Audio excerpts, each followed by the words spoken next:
Depuis plusieurs jours, la chaleur écrasait le village.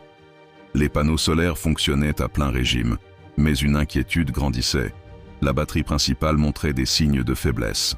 La lumière, symbole d'espoir, vacillait chaque soir, plongeant l'école et les maisons dans une semi-obscurité. Samuel, les traits tirés, réunissait l'équipe sous l'arbre du village. « Il faut trouver une solution rapidement. Si la batterie lâche, tout ce qu'on a construit risque de s'effondrer. » Michael fouillait les outils, l'air préoccupé. « On n'a pas de pièces de rechange. La ville est trop loin et les fonds manquent pour acheter une nouvelle batterie. » Jean-Pierre, d'habitude optimiste, semblait abattu. « J'ai peur que les gens commencent à perdre confiance.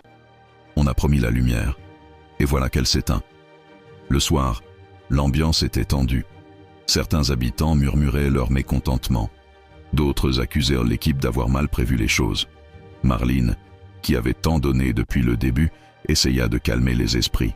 « On doit rester unis. Si on commence à se diviser, on perdra tout. » Mais les tensions montaient. Un groupe de jeunes, frustrés, voulait démonter les panneaux pour récupérer les pièces. « Si ça ne marche pas, à quoi bon garder tout ça ?» lança l'un d'eux.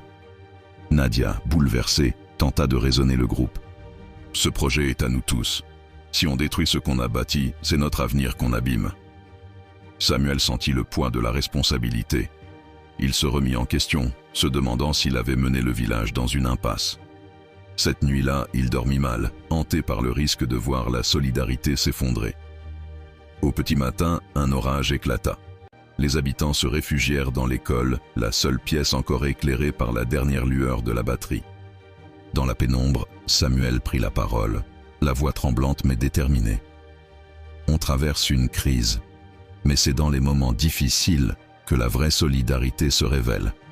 Je vous propose qu'on cherche ensemble des solutions, qu'on partage ce qu'on a, qu'on demande de l'aide aux villages voisins. » Un silence pesant suivit, puis le vieil homme du village se leva.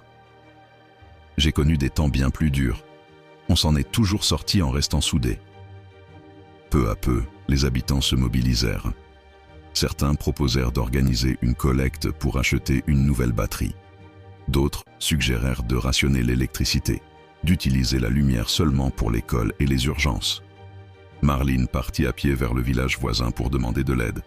Nadia dessina une affiche pour expliquer la situation et encourager la solidarité. La crise devint un moteur d'entraide. Les familles partagèrent leurs lampes à pétrole. Les enfants fabriquèrent des réflecteurs pour maximiser la lumière. L'école resta ouverte, symbole de résistance collective. Quelques jours plus tard,